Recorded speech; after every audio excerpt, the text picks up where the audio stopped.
Bahia deu um passo importante no jogo de ida, empatando diante do The Strongest na altitude de La Paz. E agora, nessa terça-feira, jogando na Arena Fonte Nova, busca confirmar a classificação para a terceira fase da pré-Libertadores. Fala pessoal, sejam todos muito bem-vindos a mais um vídeo aqui no canal, dessa vez para falar sobre pré-Libertadores, porque nessa terça-feira, a partir das 21h30, na Arena Fonte Nova, teremos o confronto da volta da segunda fase de Bahia e The Strongest.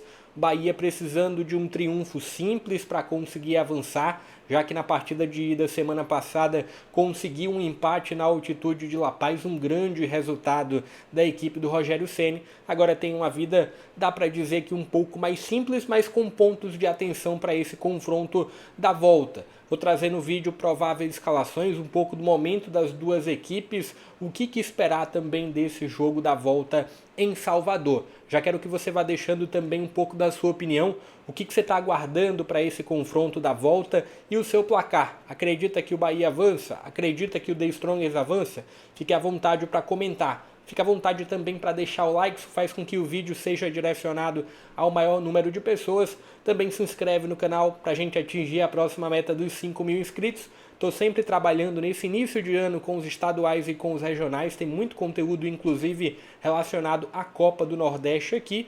E depois a gente tem a sequência com o início do Campeonato Brasileiro, Copa do Brasil, enfim. Se inscreve no canal.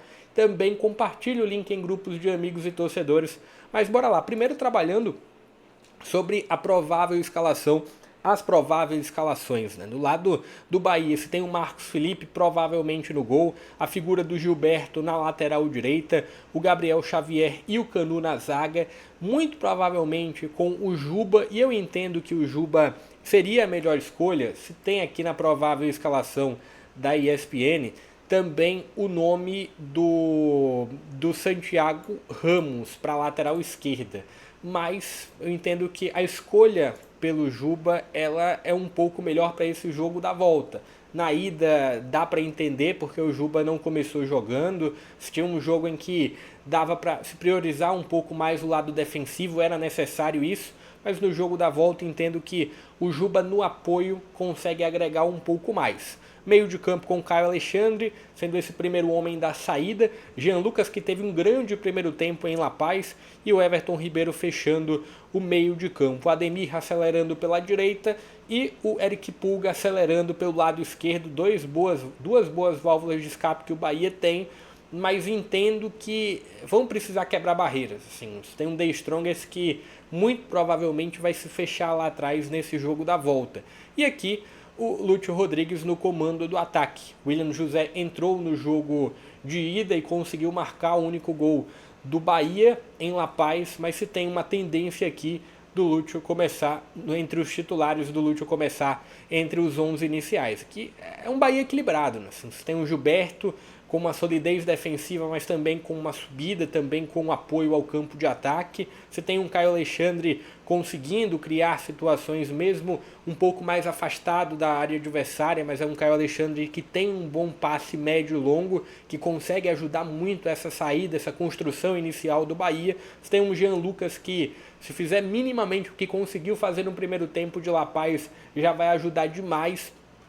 E a figura do Everton Ribeiro, além desses pontos de aceleração, e o Lúcio aqui à frente. E repetindo, entendo que o Juba tende a ser a melhor escolha para esse jogo da volta. Do lado do The Strongest, é bom a gente pontuar. É apenas o segundo jogo oficial do The Strongest na temporada. O primeiro foi justamente na pré-Libertadores contra o Bahia na partida de ida. Conseguindo o empate. Foi um jogo um pouco atípico para o The Strongest. Teve um jogador expulso nos primeiros minutos do confronto e um jogador que tende a fazer falta, né? Tem uma peça, teria uma peça muito experiente com o Sino na criação, como meia central / meio ofensivo, mas foi expulso no jogo da ida. É bom pontuar também que o The Strongest é treinado pelo Zago que teve uma passagem com algum destaque pelo Bolívar, agora é treinador do The Strongest, que deve vir com o Banega no gol, deve vir também na lateral direita com a figura do Fran Supaiab, também tem aqui uma linha de 3 zagueiros, Pedraza como um nome mais certo, você tem o brasileiro Castro, jogador que passou pela Ponte Preta, o último clube dele no Brasil antes de sair à Bolívia. Então você tem aqui o Castro como uma das figuras também da zaga e também a figura do Jucino. Então essa trinca de zagueiros, na lateral esquerda o argentino Morcel, e aqui um pouco mais à frente uma linha de 3 homens de meio de campo, o Arrascaeta como o meia direito, 31 anos, um dos caras mais experientes desse grupo do The Strongest. Tem também a figura do Somaia, jogador revelado pelo próprio The Strongest como o meia central, com mais poder de marcação nessa estrutura de meio de campo do The Strongest. O Joel Amoroso, argentino, também com alguma experiência. Então se tem aqui a figura, inclusive foi dele que saiu a assistência do jogo de ida. E se tem aqui 2 atacantes que não são bolivianos, tem um uruguaio que é o Sebastián e se tem o Trivelio que é o argentino. Então essa dupla de ataque, a tendência é um The Strongest marcando baixo, assim, como a gente conseguiu ver. Se você não pôde ver o jogo de ida, eu fiz uma pequena avaliação, vou deixar o card aqui ao lado se você quiser acompanhar. Mas foi um The Strongest, até pela presença de um 10 contra 11, que se fechou muito atrás e buscou acelerações em contra-ataques. Entendo que é uma tendência também que isso aconteça no jogo da volta, um The Strongest fixando mais no campo de defesa e tentando gerar acelerações, tentando pegar esse campo de defesa do Bahia exposto. Então você tem esses 2 homens um pouco mais avançados, Sebastián e o Trivelio, e talvez o uso de um dos corredores laterais também como válvula de escape, mas entendo que é um The Strongest que vai tentar sustentar um empate. Assim.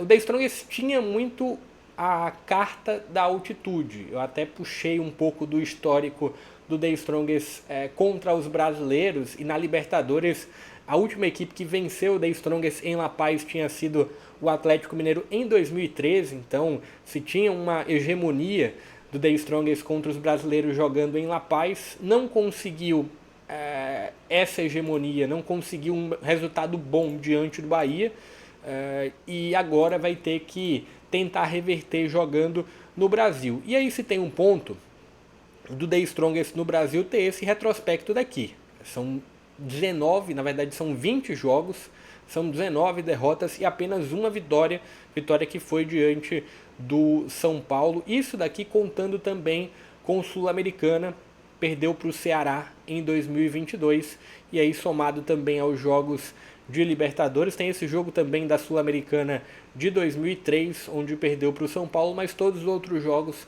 da Libertadores em que a equipe boliviana não conseguiu superar uma equipe brasileira. Está aqui o ponto de observação. Entendo que se tem fator dos pontas, tanto Eric Pulga aqui do lado esquerdo como o Ademir, talvez o fator de aceleração, até por essa linha mais baixa do The Strongest, não ser o ponto suficiente. Então deve-se ter o apoio dos corredores laterais e principalmente aqui do nome do Juba, se ele for confirmado.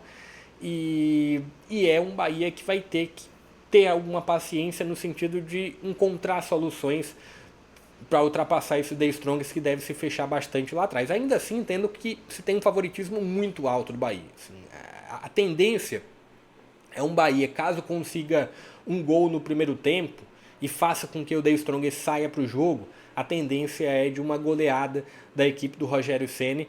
Apesar de se ter um técnico muito experiente do outro lado, mas tem um The Strongest iniciando uma temporada ainda com alguns encaixes. Muitos desses nomes aqui têm apenas um jogo com a camisa do The Strongest. Tem alguns remanescentes, mas muitos deles têm apenas um jogo com a camisa do The Strongest. Então ainda há uma busca por encaixe.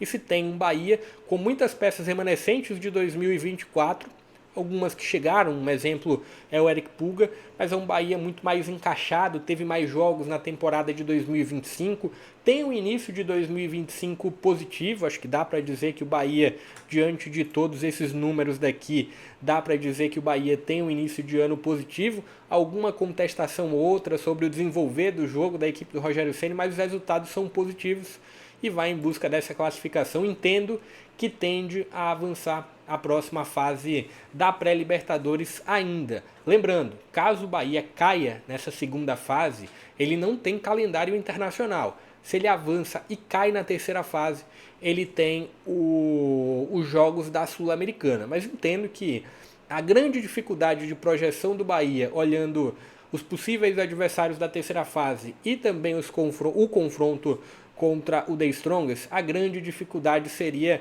conter danos em La Paz, e o Bahia conseguiu fazer isso muito bem. O jogo vai ser transmitido pela Paramount.